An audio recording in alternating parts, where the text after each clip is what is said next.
Hello दोस्तों, मैं सचिन अरोड़ा एक बार फिर से आप सभी लोगों का स्वागत करता हूं अरोड़ा एजुकेटर के इस ऑफिशियल यूट्यूब प्लेटफॉर्म पे।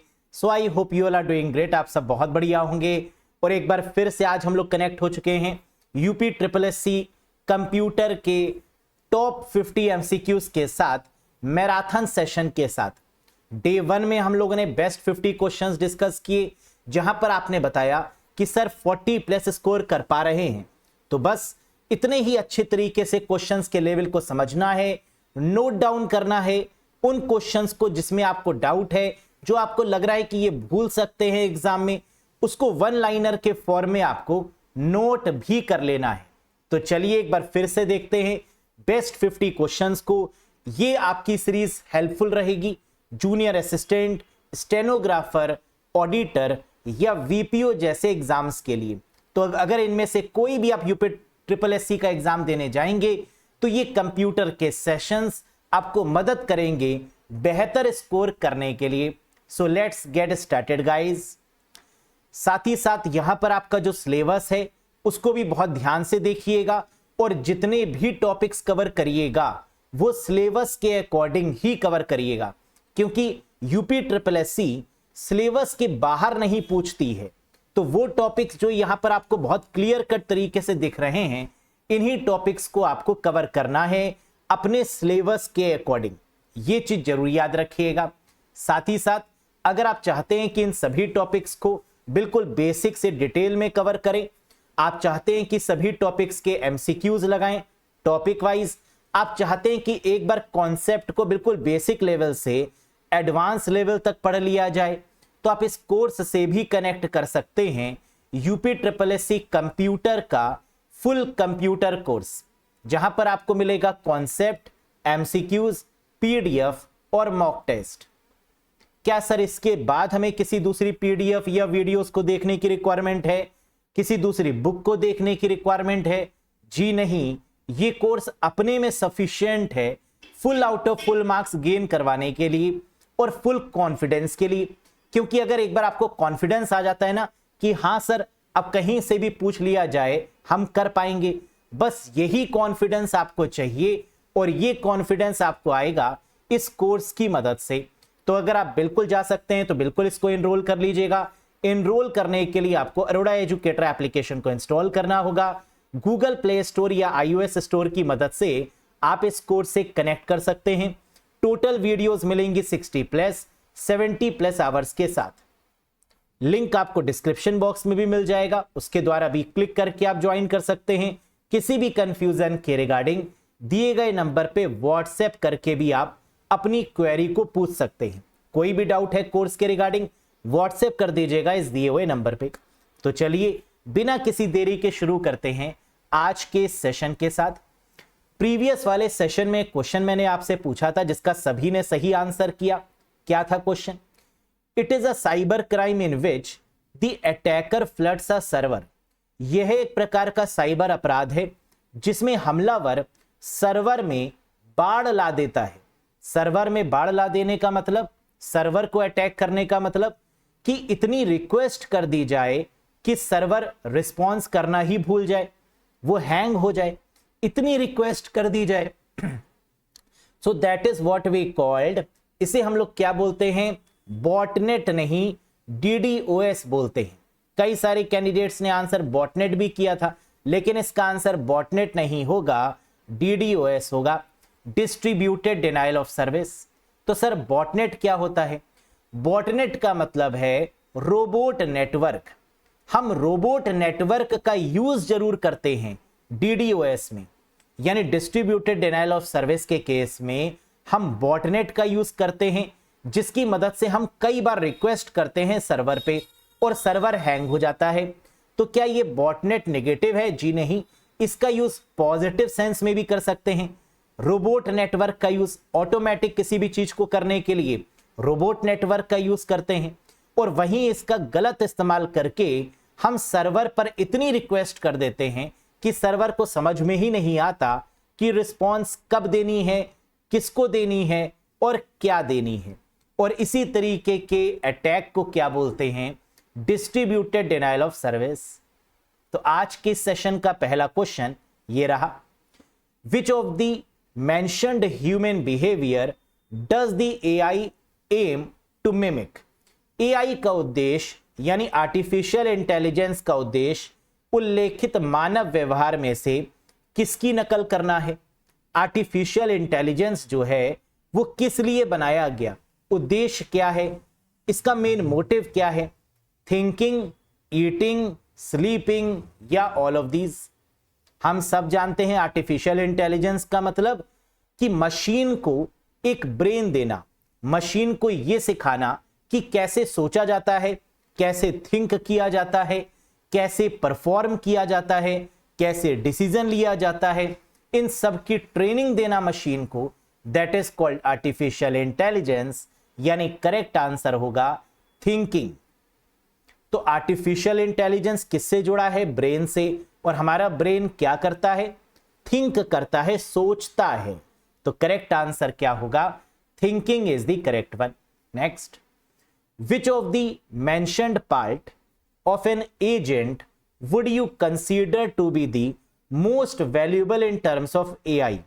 किसी एजेंट के उल्लेखित भागों में से आप एआई के संदर्भ में किस हिस्से को सबसे मूल्यवान मानेंगे। कह रहे आर्टिफिशियल इंटेलिजेंस में सबसे इंपॉर्टेंट पार्ट क्या है, सबसे मूल्यवान या सबसे वैल्यूएबल जो पार्ट है वो क्या है एजेंट के प्रोस्पेक्टिव से।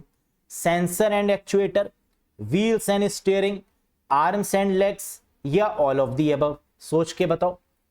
आर्टिफिशियल इंटेलिजेंस का मतलब robot.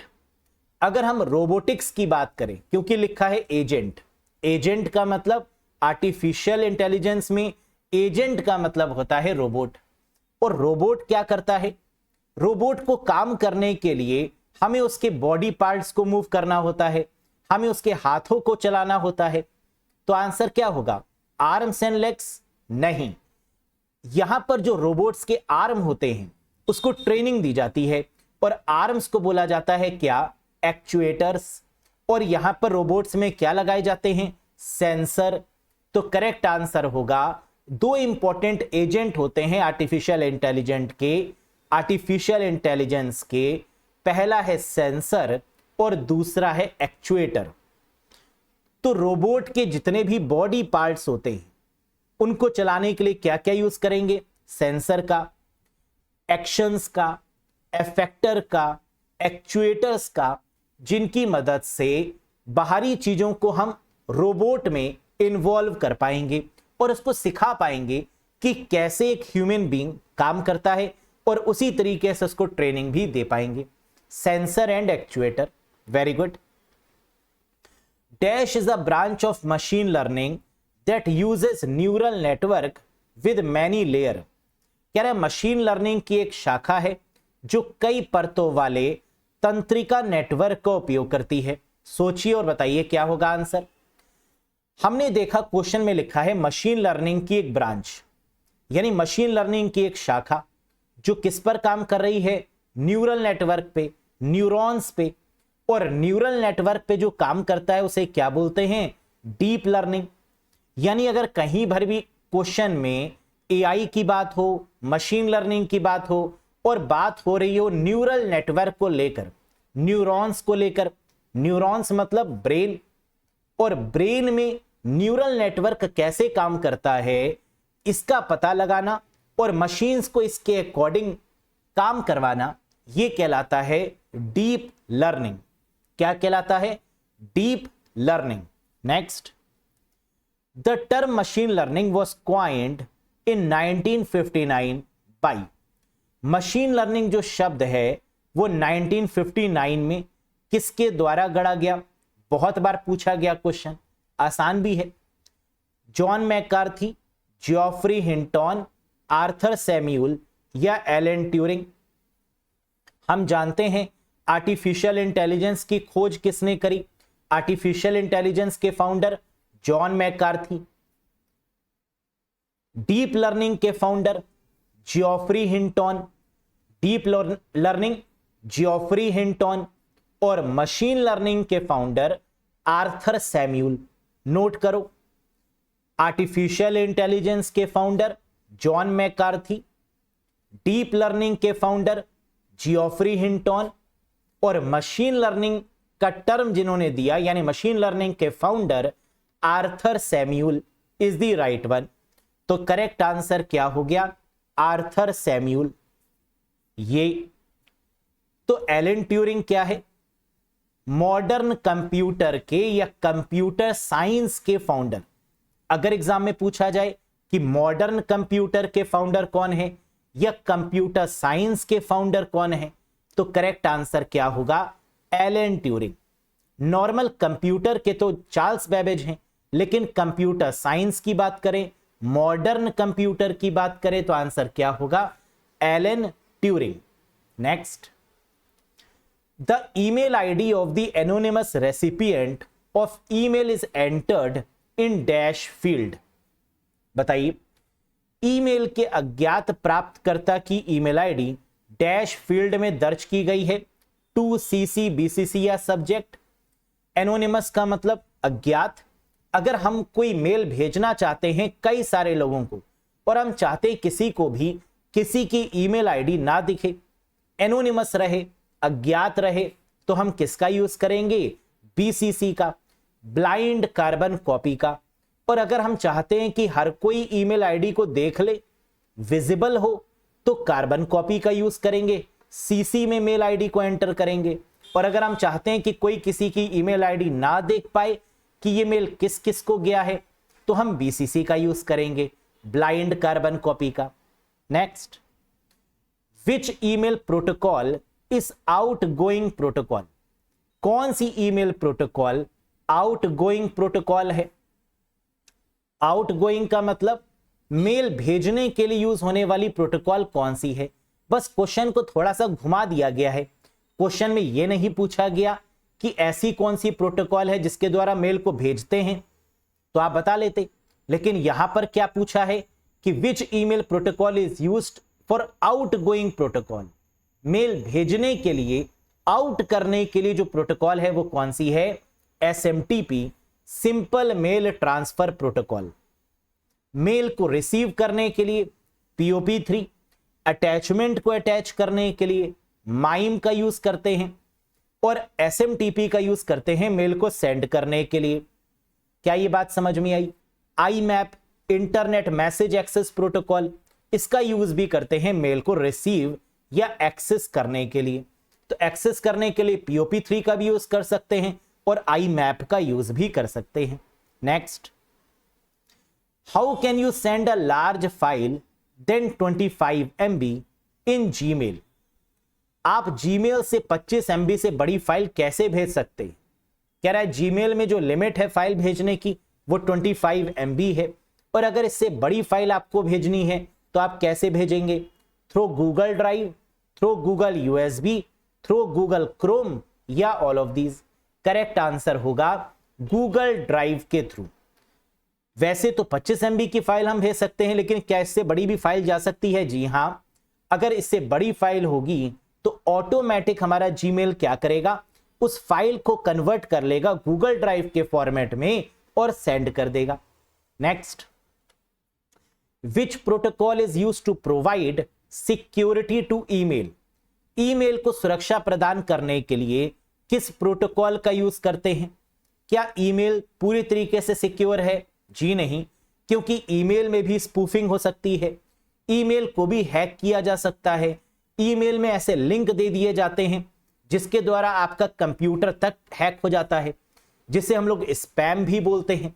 Unsolicited mail, unwanted mail के द्वारा, जंक मेल के द्वारा हम मेल्स को हैक कर लेते हैं, कंप्यूटर को हैक कर लेते हैं, डेटा को हैक कर लेते हैं। लेकिन फिर भी ईमेल में किसी सिक्योरिटी का यूज किया जाता है, और वो सिक्योरिटी कौन सी है? PGP, pretty good privacy. याद रखिएगा, ईमेल जिस प्रकार की सुरक्षा का प्रयोग करता है, जिसके द्वारा ईमेल ये आइडेंटिफाई करता है कि ये मेल स्पैम है, जिसके द्वारा ईमेल ये आइडेंटिफाई करता है कि इस मेल से खतरा हो सकता है और उसको ऑटोमेटिकली स्पैम फोल्डर में डाल देता है, इस प्रकार की सिक्योरिटी को क्या बोलते हैं? Pretty good privacy. Very good. What is the limit of number of emails that can be sent through a free Gmail account per day using web browser. Web browser को उपयोग करके प्रतिदिन निशुल्क जीमेल खाते के माध्यम से भेजे जा सकने वाले ईमेल की संख्या सीमा क्या है? हम एक दिन में कितने मेल भेज सकते हैं? 500 फ्री मेल्स, यानी फ्री मेल भेजने की जो लिमिट है वो कितनी है? 500, और 24 घंटे के अंतराल में 500 से ज्यादा मेल नहीं भेजे जा सकते, है ना, याद रखिएगा, दैट लिमिट इज 500। ईमेल की बात करें तो who is known as the founder of email? Ray Tomlinson. Ray Tomlinson को ईमेल का फाउंडर माना जाता है। और अगर भारत की बात करें तो शिवा अय्यादुरई, जो हैं तो अमेरिका, जो रहते तो अमेरिका में हैं लेकिन भारत मूल के निवासी हैं, मिस्टर शिवा अय्यादुरई, जिसको इंडियन प्रोस्पेक्टिव से ईमेल का फाउंडर माना जाता है। और पहला ईमेल इंडिया में भेजा किसने? और पहले ईमेल का नाम क्या था? That is Hotmail. और आंसर है सबीर भाटिया ने इसको बनाया था। तो इंडिया में रहकर जो पहला मेल भेजा गया, जो पहला मेल बनाया, वो किसने बनाया? सबीर भाटिया ने। और इसका नाम क्या था? दैट इज हॉटमेल, जिसको आगे चलकर माइक्रोसॉफ्ट ने खरीद लिया और MS आउटलुक के नाम से जाना जाने लगा। Next, name the first private search engine has been developed in India in 2021। 2021 में भारत में विकसित किए गए पहले निजी खोज इंजन का नाम बताइए। Private search engine developed in India in 2021। Bharat का भी अपना सर्च इंजन है, जैसे गूगल सर्च इंजन, नाम सुना ही आपने होगा, आपने, बहुत फेमस है। वैसे ही इंडिया का जो सर्च इंजन है जो कि 2021 में डेवलप किया गया, दैट इज कॉल्ड क्यू मामो। नरेंद्र मोदी जी की डिजिटल इंडिया कैंपेन के तहत डेवलप किया गया 2021 में जो सर्च इंजन रहा उसका नाम क्या है? क्यू मामो। Next, we access the world wide web using. हम वर्ल्ड वाइड वेब का उपयोग करके एक्सेस करते हैं क्या? Browser, instant messaging application, high bandwidth या search engine? World wide web का मतलब इंटरनेट, और इंटरनेट को एक्सेस करने के लिए, इंटरनेट का यूज करने के लिए हमें क्या चाहिए? ब्राउजर। इंटरनेट पर जो पहला सॉफ्टवेयर है वो क्या है? क्लाइंट, जिसे ब्राउजर भी बोलते हैं, जैसे Mozilla Firefox, Google Chrome, Edge, Internet Explorer, Safari, ये सब क्या हैं? ब्राउजर्स के नाम हैं। और सबसे पहला ब्राउजर कौन सा है? क्या आप बता सकते हैं? Name the very first browser. जी हां, दैट इज www, जिसे नेक्सस के नाम से भी जानते हैं। क्या आप बता सकते हैं पहला GUI based browser, graphical user interface browser? जी हां, that is Mosaic, MOSAIC, Mosaic. क्या बता सकते हैं ऐसा वेब ब्राउजर जो कि ओपन सोर्स है, जो कि फ्री ऑफ कॉस्ट भी है और बदलाव भी किया जा सकता है?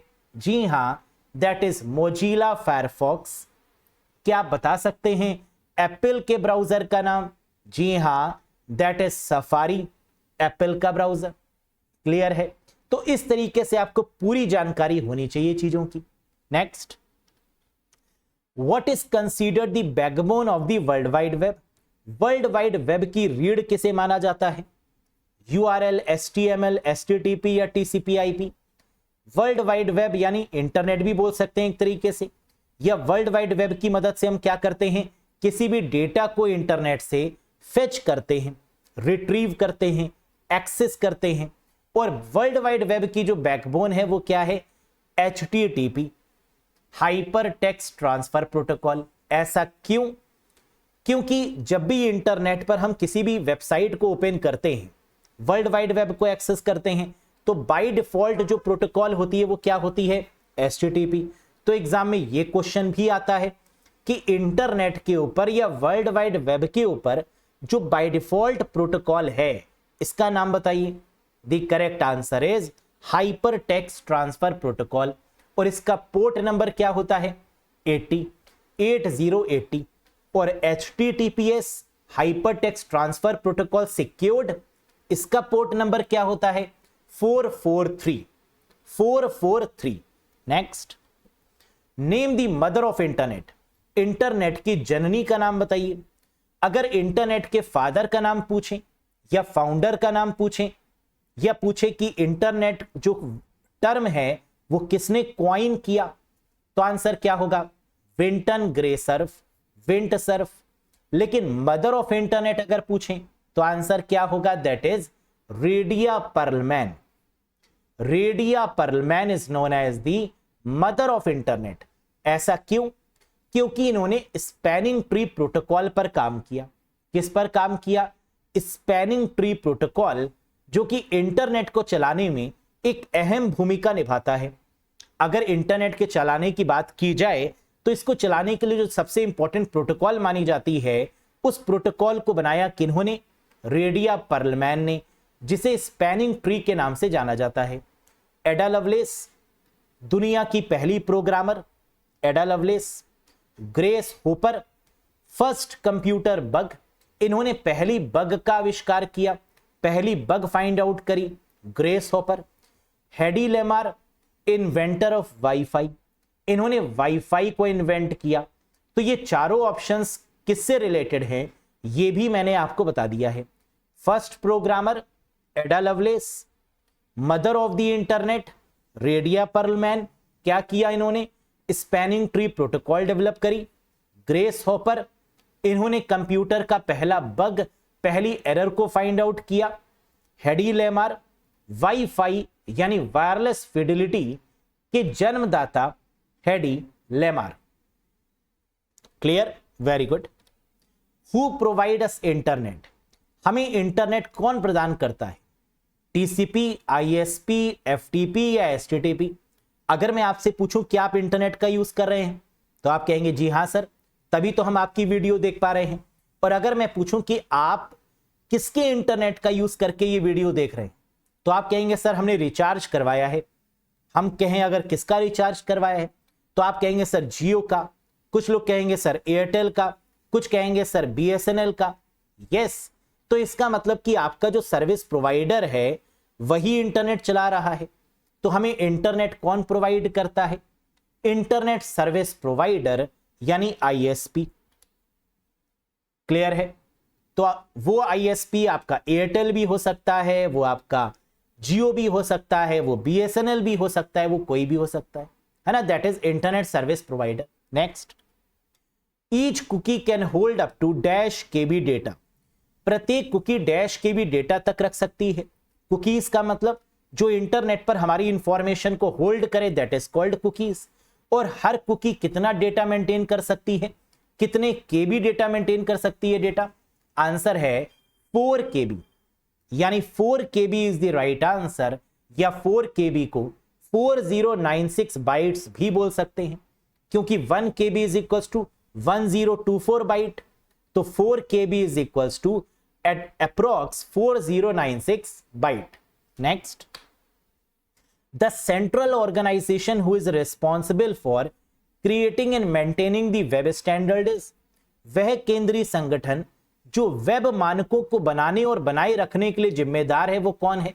जो वर्ल्ड वाइड वेब को बनाए रखने, जो वर्ल्ड वाइड वेब के ऊपर जितने भी रूल्स एंड रेगुलेशंस हैं उनको बनाए रखने, HTML hyper text markup language में रूल्स एंड रेगुलेशंस देने वाली जो ऑर्गेनाइजेशन है वो कौन सी है?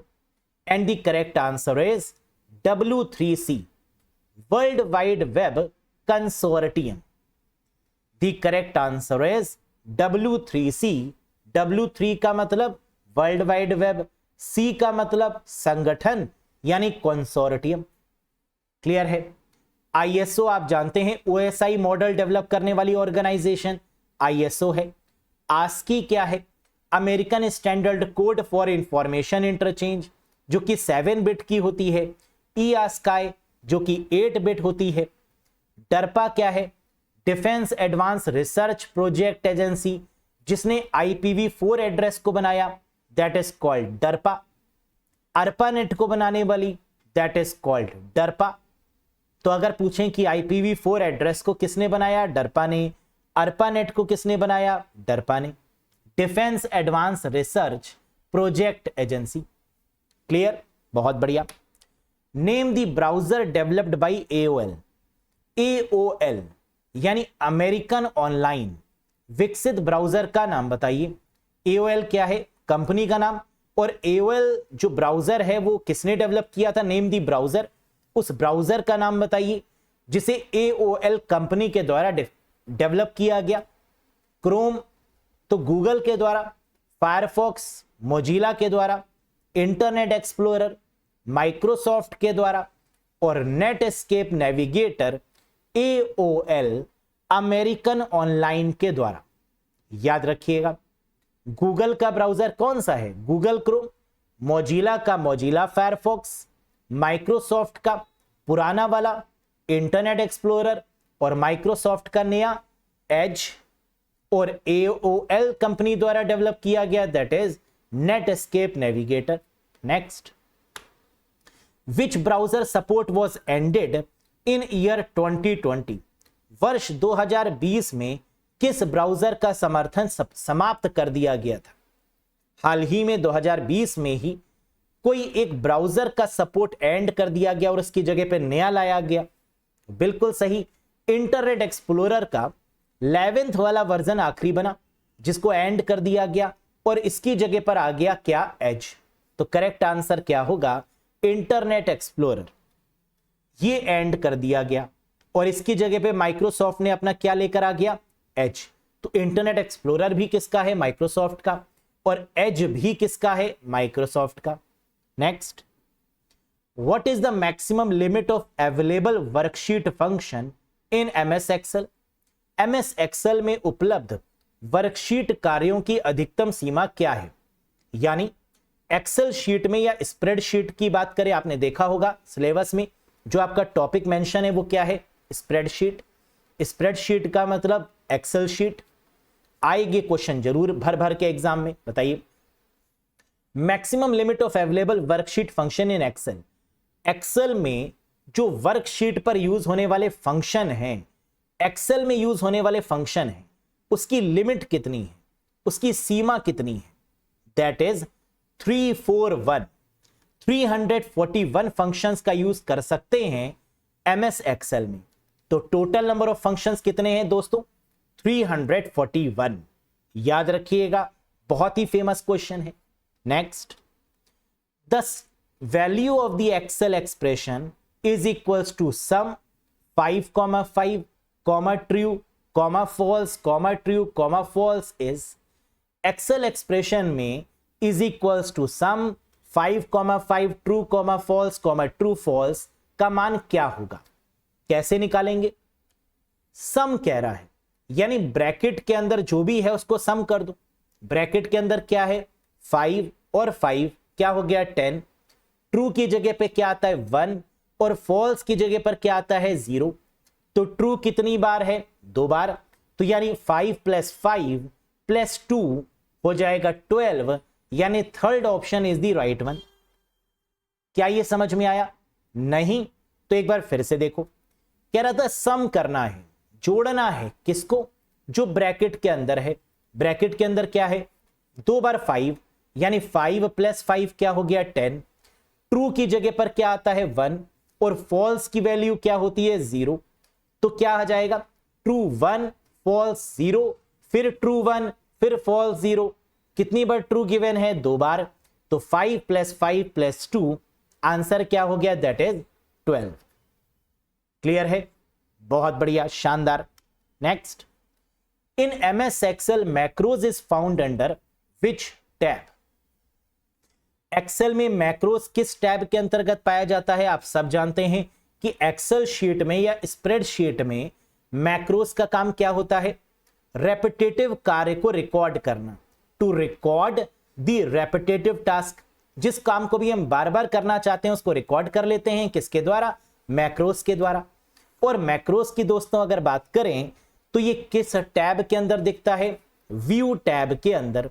तो करेक्ट आंसर हो जाएगा option 4, that is view tab. MS Excel आपने ओपन किया, व्यू टैब पर क्लिक किया, राइट हैंड साइड में आपको मैक्रोज दिखेगा, इस पर क्लिक कर दीजिए। और रिकॉर्डिंग शुरू कर सकते हैं, पॉज कर सकते हैं, स्टॉप कर सकते हैं, अपने अकॉर्डिंग कर सकते हैं। Next, in Excel 2021 a typical worksheet has dash column with. Excel 2021 में एक विशिष्ट वर्कशीट में कितने कॉलम की चौड़ाई होती है, यानी जो सेल है, इस सेल की जो विथ है वो कितनी हो सकती है, इस कॉलम की जो विथ है वो कितनी हो सकती है, कितने कैरेक्टर्स की, 255 कैरेक्टर्स की, 255 कैरेक्टर्स की। अगर बात करें एक्सेल शीट में, तो एक्सेल शीट का लेटेस्ट वर्जन कौन सा है, MS Excel 2021 is the latest one, क्योंकि MS ऑफिस 2021 लेटेस्ट है, तो इसका मतलब एक्सेल का वर्जन भी कौन सा लेटेस्ट होगा, 2021। और अगर इसको हम बात करें ऑफिस 365 के सेंस में, ऑनलाइन वर्जन के बारे में, तो आंसर क्या होगा, ऑफिस फॉर वेब या एक्सेल फॉर वेब, ये वर्जन, या एक्सेल 365 भी बोल सकते हैं ऑनलाइन वर्जन के केस में। तो अगर कभी भी कॉलम की विथ या सेल की विथ पूछी जाए कितनी होती है, तो करेक्ट आंसर क्या होगा, 255 कैरेक्टर्स की। Next, what is the maximum height of a row in MS Excel 365। Excel 365 में या एक्सेल के किसी भी वर्जन में एक पंक्ति की अधिकतम ऊंचाई कितनी होती है, एक रो की या एक सेल की अधिकतम जो हाइट है वो कितनी होती है, 409 पॉइंट, यानी option 3 is the correct one.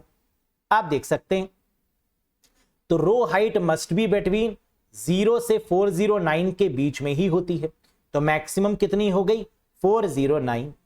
Next, in MS Excel 365 which shortcut key is used to open the macro dialog box। MS Excel 365 में मैक्रो डायलॉग बॉक्स खोलने के लिए किस शॉर्टकट कुंजी का उपयोग करते हैं, मैक्रोस डायलॉग बॉक्स। क्या मैक्रोस जो अभी हम लोग ने देखा कि व्यू टैब के अंतर्गत दिखाई देता है मैक्रोस, जिसका यूज रिकॉर्डिंग करने के लिए करते हैं, और ये मैक्रोस का जो शॉर्टकट की है वो क्या है, Alt+F8। किसी में भी अगर मैक्रोस की शॉर्टकट की पूछी जाएगी तो आंसर क्या होगा, Alt+F8, Alt+F8। एग्जाम में क्वेश्चन ऐसे भी पूछते हैं कि Alt+F8 का यूज MS एक्सेल में क्यों करते हैं, आंसर क्या होगा, to open the macros dialog box. Macro dialog box को ओपन करने के लिए Alt+F8 का यूज करते हैं, है ना। तो दोनों तरफ से आपको याद रखने हैं answers. Next, which of the following shortcut is used to insert a note in a cell in MS Excel 365। MS Excel 365 में सेल में नोट डालने के लिए निम्न में से किस शॉर्टकट का उपयोग किया जाता है। सोचिए, अगर आपको एक्सेल शीट में किसी भी सेल में कोई कमेंट लिखना है, कोई नोट लिखना है, तो हम किसका यूज करेंगे, Shift+F2 का। किसका, शिफ्ट के साथ F2 प्रेस करने पर किसी भी सेल के रिस्पेक्टिव यानी सेल के साथ हम नोट ऐड कर सकते हैं, हम कमेंट ऐड कर सकते हैं। Very very important one, Shift+F2। Next, print quality of printer, hardware से क्वेश्चन है और बहुत ही फेमस क्वेश्चन है। Print quality of printer is given in dash and printing speed is given in dash. कह रहा है प्रिंटर की जो प्रिंट गुणवत्ता है उसको डैश में दी गई है, किस में नापते हैं, और जो मुद्रण गति है, जो प्रिंटिंग स्पीड है, उसे किस में नापते हैं, ये बताइए। प्रिंटर की क्वालिटी को मेजर करते हैं DPI यानी डॉट पर इंचेस में, और प्रिंटर की स्पीड को किस में मेजर करते हैं, PPM यानी पेजेस पर मिनट में। Thermal printer, inkjet printer, laser printer, इन सब की स्पीड को किस में मेजर करेंगे, PPM पेजेस पर मिनट। तो आंसर क्या हो गया, क्वालिटी या रेजोल्यूशन ऑफ प्रिंटर की बात करें तो आंसर इज DPI, और अगर प्रिंटिंग की स्पीड को लेकर बात करें तो answer is PPM pages per minute. Next, dash printers are used by railways comma mainly in current booking and in reservation. ऐसा कौन सा प्रिंटर है जिसका उपयोग रेलवे द्वारा मुख्य रूप से करंट बुकिंग और आरक्षण यानी रिजर्वेशन में किया जाता है। ऐसे प्रिंटर का नाम बताना है जो रेलवे डिपार्टमेंट के द्वारा यूज करते हैं या रिजर्वेशंस में करंट बुकिंग करने के लिए।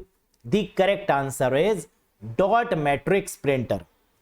रेलवे या रिजर्वेशंस में यूज होने वाला जो प्रिंटर है वो कौन सा है? Dot matrix printer.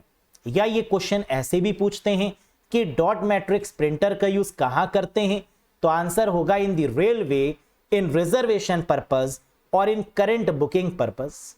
Next, which bolt use to connect the cables in printer. Printer में केबल को जोड़ने के लिए किस बोल्ट का उपयोग किया जाता है? प्रिंटर में अलग अलग तरीके की केबल्स होती हैं। उन केबल्स को कनेक्ट करने के लिए, उन केबल्स को जोड़ने के लिए एक स्पेशल प्रकार का बोल्ट यूज करते हैं, वो कौन सा है?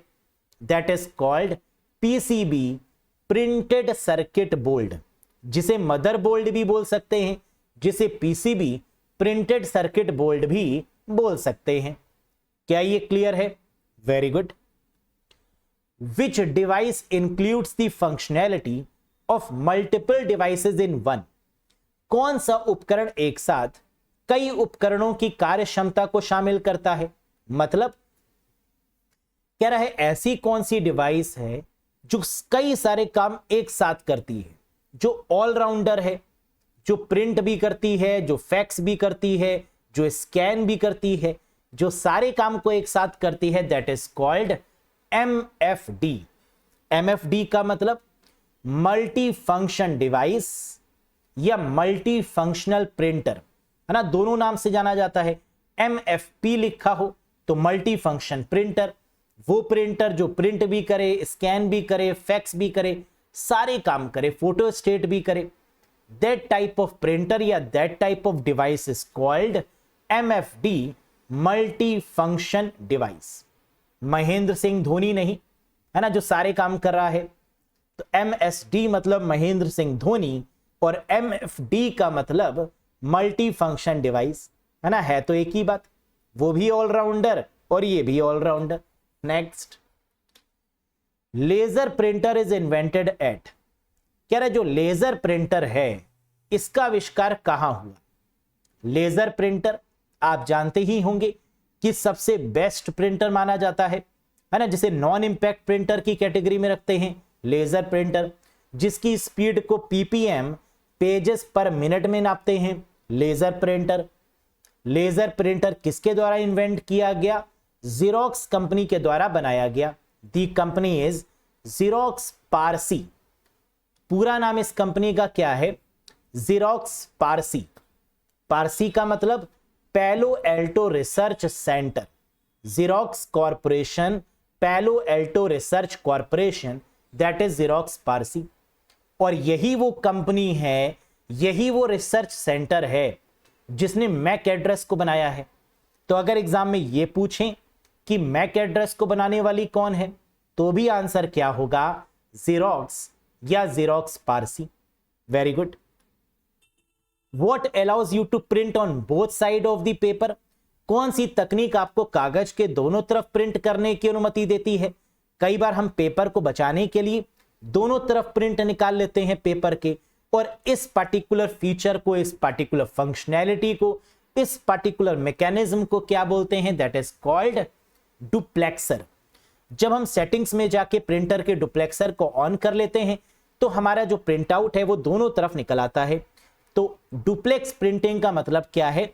जब आपका प्रिंटर कागज के दोनों तरफ यानी बोथ साइड में प्रिंट का समर्थन करे, यानी प्रिंट आउट डेवलप करके या जनरेट करके दे, that is called duplexer. Next, which of the following is default mode for Windows to start. Windows के स्टार्ट होने के लिए इनमें से कौन सा डिफॉल्ट मोड है? जब हम विंडोज ऑपरेटिंग सिस्टम को ऑन करते हैं तो वो किस मोड में ऑन होता है? नॉर्मल मोड में, यानी जिस मोड में हम कंप्यूटर को बूट करते हैं, ऑन करते हैं, स्टार्ट करते हैं, that is called normal mode. लेकिन सेफ मोड क्या होता है? जब हमारे कंप्यूटर को सेल्फ रिपेयर की रिक्वायरमेंट होती है, जब हमारा कंप्यूटर ऑन नहीं हो रहा होता, जब हमें उसको बूट करके रिपेयर करना होता है, तो हम किसका यूज करते हैं? सेफ मोड का, और सेफ मोड में ऑन करने के लिए F8 का यूज करते हैं। किस फंक्शन की का यूज करते हैं? F8 का। तो ये रहा हमारा नॉर्मल मोड, जिसमें हमें विंडोज की स्क्रीन दिखाई देती है, वेलकम स्क्रीन दिखाई देती है, that is called normal mode. Which of the following Windows 10 command is used to open the settings? निम्नलिखित में से कौन सा विंडोज 10 या विंडोज 11 का कमांड सेटिंग्स को खोलने के लिए प्रयोग किया जाता है? Very important question. Windows operating system में अगर हमें सेटिंग्स को ओपन करना है तो क्या करेंगे? विंडोज प्लस आई का यूज करेंगे। कैसे याद रखें? सेटिंग हमेशा कहां करते हैं? आंखों से, है ना। ऐसे याद रखिए कि कभी सेटिंग करनी पड़े तो आंखों को देखकर करेंगे, आंखों में देखकर करेंगे। और आंखों का मतलब आईज, आईज का मतलब आई, और Windows plus I is the right answer, है ना। ये अच्छा तरीका याद करने का। Next, name the very first operating system. सबसे पहले ऑपरेटिंग सिस्टम का नाम बताइए। ऑपरेटिंग सिस्टम तो बहुत सारे हैं, जैसे विंडोज है, लाइनेक्स है, यूनिक्स है ना, और भी बहुत सारे हैं जो कि बहुत पॉपुलर है। मैक ऑपरेटिंग सिस्टम है। लेकिन अगर हम बात करें पहले ऑपरेटिंग सिस्टम की, तो ये कौन सा है? That is called GMOS, General Motors operating system. किस कंपनी ने डेवलप किया? जनरल मोटर्स ने। और नाम क्या रखा?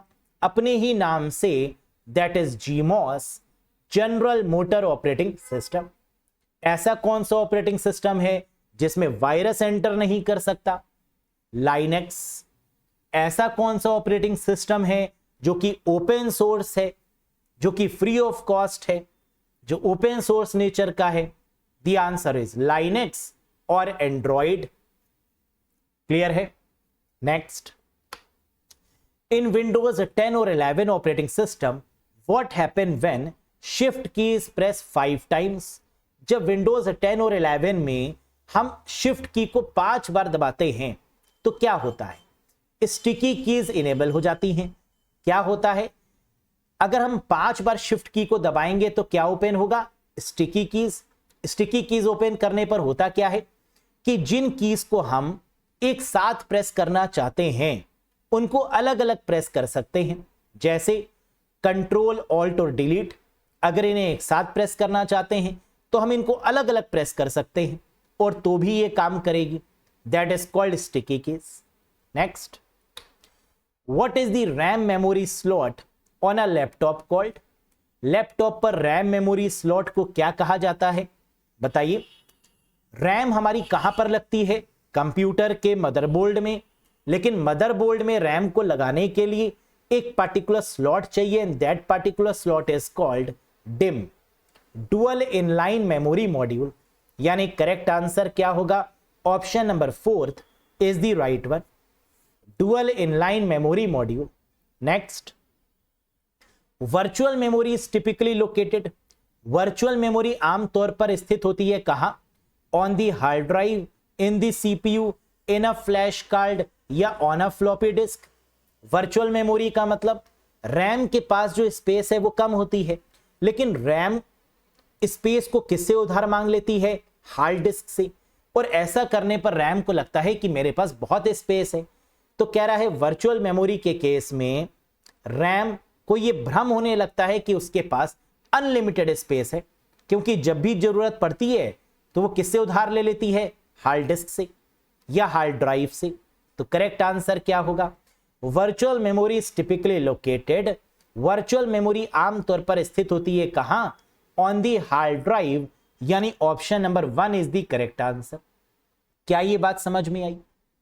वैसे तो रैम लिमिटेड होती है ना, बहुत कम साइज की होती है, लेकिन कम साइज होने के बाद भी आपने ऑब्जर्व किया होगा कि बड़े बड़े गेम्स उस पर चल जाते हैं।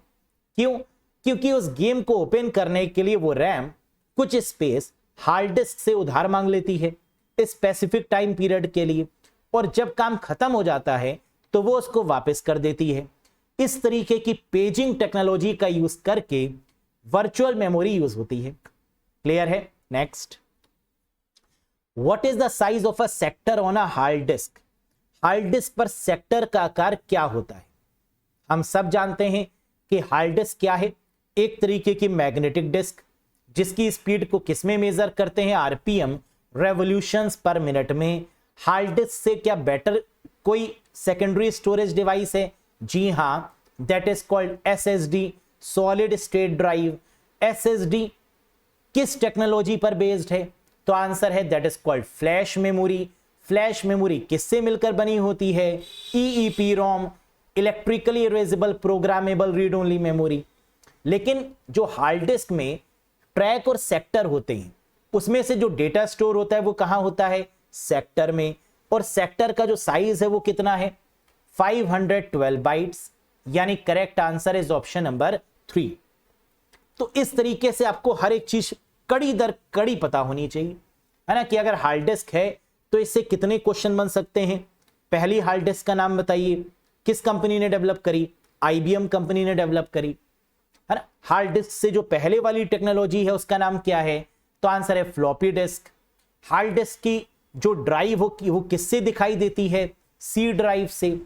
और जब फ्लॉपी डिस्क थी तो किससे दिखाई देती थी? ए ड्राइव से। तो floppy disk is reserve for the A drive and B drive, जबकि C drive is reserve for the hard disk purpose. Clear है? तो इस तरीके से आपको क्वेश्चंस की पकड़ होनी चाहिए। Next, which shortcut key is used to open the incognito mode in Google Chrome? Google Chrome में इनकॉग्निटो मोड को ओपन करने की जो शॉर्टकट की है वो क्या है? हम जानते हैं गूगल क्रोम में जो एक तरीके का एनोनिमस मोड है, जो सिक्योर मोड है, that is called incognito mode Google Chrome के केस में। और इसको ओपन करने की जो शॉर्टकट की है वो क्या है? Control shift N. क्या इसका यूज आपने किया है? बिल्कुल किया होगा। क्यों किया है जरा मुझे बताइएगा कमेंट सेक्शन में, है ना। ऐसी क्या चीज थी जो आप सिक्योर रखना चाहते थे और आपने इस मोड का यूज किया? तो मुझे बताइएगा कमेंट सेक्शन में कि सर इनकॉग्निटो का यूज हमने इस पर्पस से किया। मैं भी तो देखूं कि आप क्यों इनकॉग्निटो का यूज करते हैं। वैसे इनकॉग्निटो का यूज करने से होगा क्या कि जो आपकी सर्चेस हैं वो प्राइवेट होंगी, वो किसी को दिखेगा नहीं कि आपने क्या सर्च किया है। अगर ऐसी एक्टिविटी आप करते हैं कि जिसकी हिस्ट्री ना मेंटेन हो, है ना, तो उसके लिए आप इनकॉग्निटो मोड को ओपन कर सकते हैं। Next, what is the address size of IPv6? IPv6 का पता आकार क्या होगा? हम जानते हैं आईपी एड्रेस दो प्रकार के होते हैं, IPv4 और IPv6। IPv4 जहां 32 बिट 32 बिट का होता है, वहीं IPv6 128 बिट का होता है और मैक एड्रेस 48 बिट का होता है। तो करेक्ट आंसर क्या होगा? IPv6 is of 128 bit, IPv4 32 bit, MAC address 48 bit. ये तो याद हो जाना चाहिए, है ना, कोई स्पेस ही नहीं होनी चाहिए गलती की, क्योंकि इन तीनों में से तो एक क्वेश्चन आएगा ही आएगा, है ना, कंफर्म है। The first language of computer was? Computer की प्रथम भाषा का नाम बताइए। फर्स्ट हाई लेवल लैंग्वेज कहें या फर्स्ट लैंग्वेज कहें, the correct answer is FORTRAN, formula translation, यानी option number 3 is the right one. तो फर्स्ट लैंग्वेज या फर्स्ट हाई लेवल लैंग्वेज या first third generation language, that is called FORTRAN. किसने बनाई? John Bacchus के द्वारा develop की गई फॉरट्रैन, फॉर्मूला ट्रांसलेशन। नेक्स्ट, है ना, that is the full form, formula translation. Next, अच्छा, पहली AI लैंग्वेज अगर पूछे, अगर यहां पर क्वेश्चन ये पूछ लिया जाए कि पहली ऐसी लैंग्वेज जिसका यूज आर्टिफिशियल इंटेलिजेंस को डेवलप करने के लिए करते हैं, तो क्या होगा? Now the correct answer is Lisp, list processing, है ना। प्रीवियस सेशन में बताया भी था मैंने कि लिस्प का यूज करते हैं आर्टिफिशियल इंटेलिजेंस को डेवलप करने के लिए, और वो पहली लैंग्वेज है, क्योंकि AI को यूज करने के लिए तो बहुत सारी लैंग्वेजेस हैं, जावा भी है, पाइथन भी है, लिस्प भी है, प्रोलॉग भी है, लेकिन लिस्प आपकी पहली लैंग्वेज है जिसकी मदद से आर्टिफिशियल इंटेलिजेंस को डेवलप किया जाता है। Next, which of the following does operating system not manage? निम्नलिखित में से कौन सा ऑपरेटिंग सिस्टम प्रबंधित नहीं करता है, यानी ऑपरेटिंग सिस्टम का काम क्या नहीं है? फाइल मैनेजमेंट है, मेमोरी मैनेजमेंट है, प्रोसेस मैनेजमेंट करता है, वायरस प्रोटेक्शन नहीं करता, क्योंकि वायरस प्रोटेक्ट करने के लिए हम एंटीवायरस का यूज करते हैं, ऑपरेटिंग सिस्टम ये काम नहीं करता। So the correct answer is virus protection. Next. Which social media site is the best for professional networking?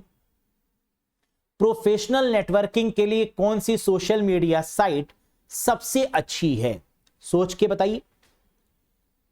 Professional social networking website जिसका यूज हम लोग क्यों करते हैं?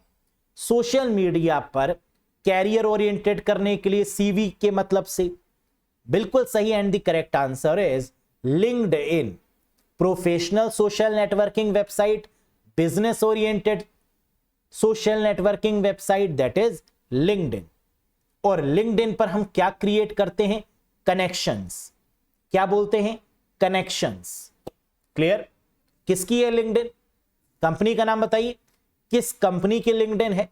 माइक्रोसॉफ्ट। द लिंक्डइन प्रोडक्ट किस कंपनी का है? किस कंपनी की ये वेबसाइट है? Microsoft. You can create a WhatsApp group with up to dash members. आप अधिकतम डैश सदस्यों के साथ एक व्हाट्सएप ग्रुप बना सकते हैं। व्हाट्सएप यानी जैन कोयुम के द्वारा डेवलप किया गया। Jan Koum, the founder of WhatsApp, and Brian Acton, दो लोगों ने मिलकर डेवलप किया था ना व्हाट्सएप। जैन कोयुम और Brian Acton, the founder of WhatsApp. आपको बताना है कि व्हाट्सएप में अधिकतम कितने मेंबर्स जुड़ सकते हैं? The limit is now 1024 members. तो करेक्ट आंसर होगा ऑप्शन नंबर 2, 1024। 1024 मेंबर्स का ग्रुप बन सकता है। Next, you can have up to dash friends on Facebook. Facebook पर आपके अधिकतम मित्रों की संख्या कितनी हो सकती है? मैक्सिमम फ्रेंड्स कितने हो सकते हैं आपके फेसबुक पर? That is 5000। तो करेक्ट आंसर होगा ऑप्शन नंबर 4, 5000 फ्रेंड्स। क्या 5000 फ्रेंड्स से ज्यादा नहीं जुड़ सकते? जी नहीं। अगर इससे ज्यादा की स्ट्रेंथ आपको करनी है तो आपको फेसबुक पेज बनाना होगा। और क्या फेसबुक पेज की कोई लिमिट है? जी नहीं। कितने भी लोग आपको फॉलो कर सकते हैं, आपको लाइक कर सकते हैं, वहां कोई लिमिट नहीं है। लेकिन फ्रेंड्स में लिमिट है 5000। क्या फेसबुक प्रोफाइल को फेसबुक पेज में कन्वर्ट कर सकते हैं? जी हां। आप सेटिंग्स में जाकर फेसबुक पेज को या फेसबुक प्रोफाइल को फेसबुक पेज में कन्वर्ट कर सकते हैं। Next, there are essentially dash types of e governance. E governance अनिवार्य रूप से कितने प्रकार के होते हैं? ई गवर्नेंस का मतलब इलेक्ट्रॉनिक गवर्नेंस, जहां पर सरकार और जनता आपस में डिजिटल मीडियम से कनेक्टेड हैं बहुत सारे तरीके से, या सरकार आपस में कनेक्टेड है ना, बहुत सारे तरीके से।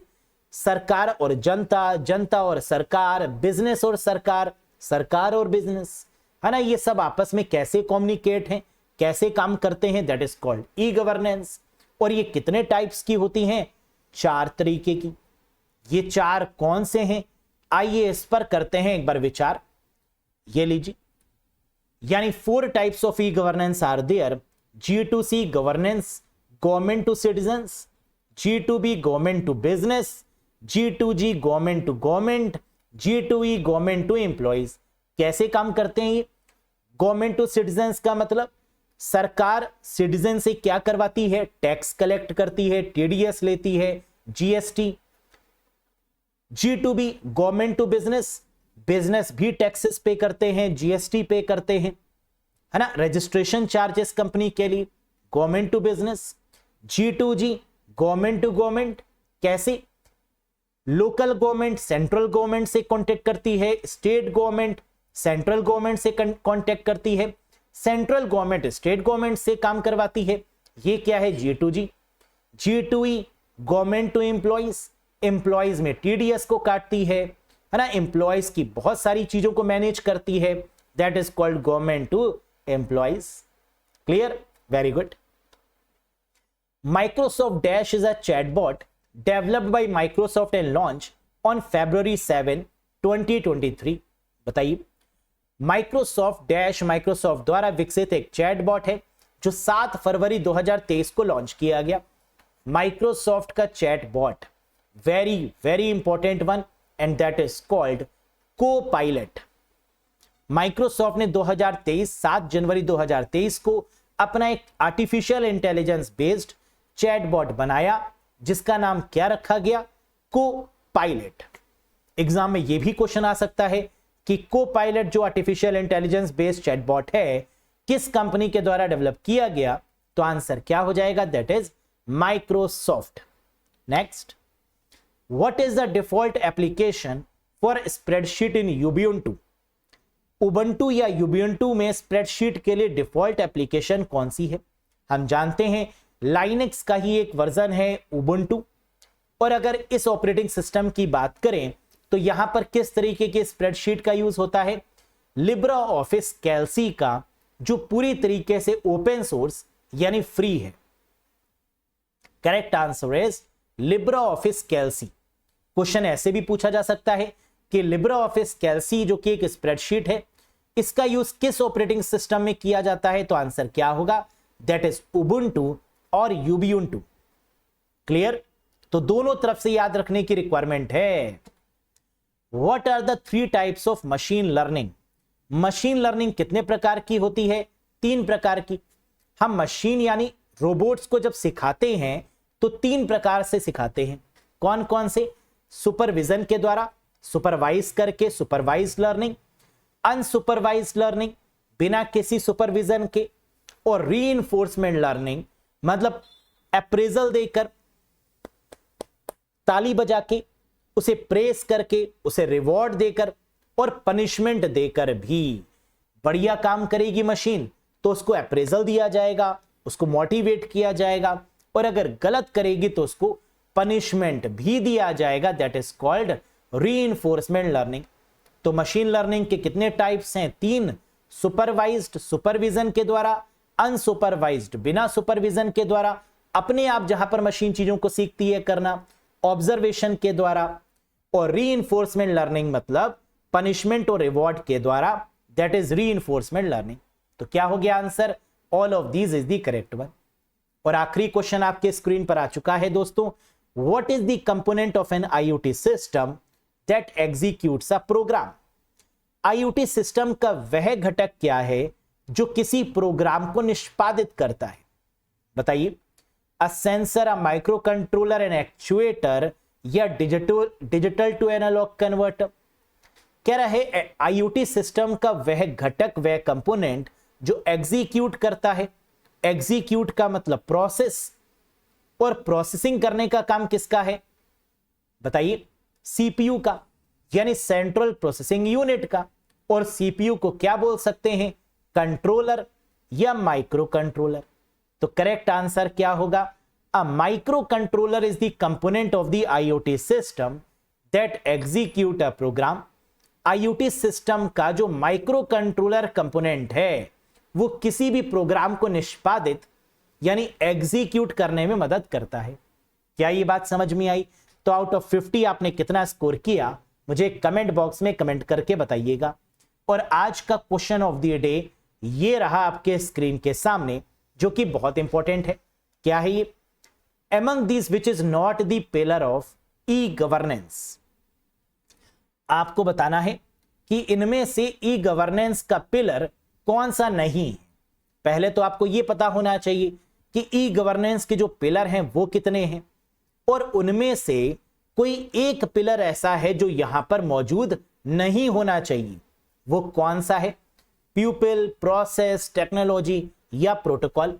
क्या होगा इसका करेक्ट जवाब? अगर पता है तो कमेंट करके जरूर बताइएगा, नहीं पता तो वेट करिएगा अगले सेशन का, जिसमें मैं इसका आंसर आपको बताऊंगा। कैसा लगा आपको यह सेशन? पसंद आया हो तो एक बार लाइक कर दीजिएगा, चैनल पर नए हो तो सब्सक्राइब जरूर करिएगा कंप्यूटर के वीडियोस के लिए। और साथ ही साथ अगर आप चाहते हैं कि बिल्कुल बेसिक से एडवांस लेवल तक कंप्यूटर को एक बार पढ़ लिया जाए, ताकि जितने भी एग्जामिनेशंस हैं या जितने भी एग्जामिनेशंस आएंगे वो सब के सब इसमें कवर हो जाए, concept wise, topic wise, MCQ wise, PDF से रिवीजन। एक बार अगर आपके पास सिस्टमैटिक नोट्स हो जाएं और उसको बार बार आप पढ़ना चाहते हैं, इस अप्रोच को अगर फॉलो करना चाहते हैं, तो आप जुड़ सकते हैं इस कोर्स से। कोई भी डाउट, कोई भी कंफ्यूजन है तो आप व्हाट्सएप कर सकते हैं दिए गए नंबर पर भी। Videos, PDF, mock test, total video 60+, total hour 70+, और वीडियो और कोर्स से जुड़ने के लिए अरोड़ा एजुकेटर एप्लीकेशन को इंस्टॉल कर लीजिएगा गूगल प्ले स्टोर या iOS स्टोर से, फिर आप कनेक्ट कर लीजिएगा। क्लियर है? और अगर आप सिर्फ एमसीक्यूज की मदद से पढ़ना चाहते हैं तो ये यूट्यूब वीडियोस भी आपको हेल्प करेंगी आपके एग्जाम की प्रिपरेशन के लिए, लेकिन साथ ही साथ नोट्स जरूर बनाते रहिएगा इसके लिए। बहुत जल्द मिलेंगे नेक्स्ट वीडियो के साथ। Till then bye bye and take care. Thank you very much guys.